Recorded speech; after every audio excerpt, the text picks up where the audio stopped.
দেওয়া যায়, সেই জন্য তারা বেহুশ হয়ে যাবে।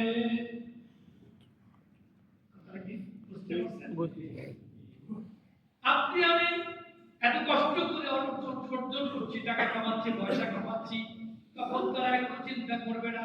তারা চিন্তা করবে বাবার সম্পদ কোথায় আছে, কোথায় কি আছে, আলমারির চাবিটা কোথায়, এই রীতি হয়ে যাবে। সুতরাং ভাইয়েরা আমার, যখন আপনাকে আমাকে অন্ধকার কবরে নামিয়ে দেবে, তখন সেই সাথে কেউ যাবে না, যাবে শুধু আপনার দুনিয়ার আমলগুলি। টাকা পয়সা পড়ে থাকবে, সিন্ধুকের মধ্যে স্বর্ণ গয়না পড়ে থাকবে স্ত্রীর কাছে, মেয়েদের কাছে, আত্মীয় স্বজন একটু গিয়েই চলে আসবে।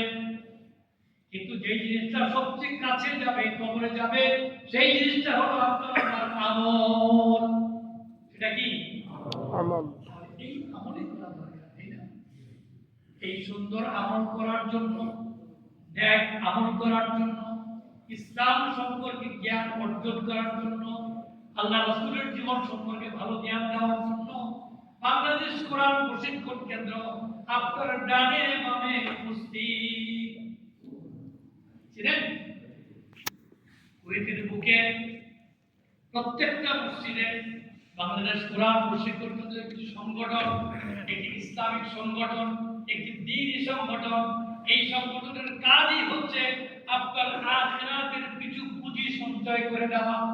যেই পুঁজিগুলি আপনি সঞ্চয় করলে পরে অন্ধকার কবরে আপনি আলোক বক্তৃতা দেখতে পাবেন।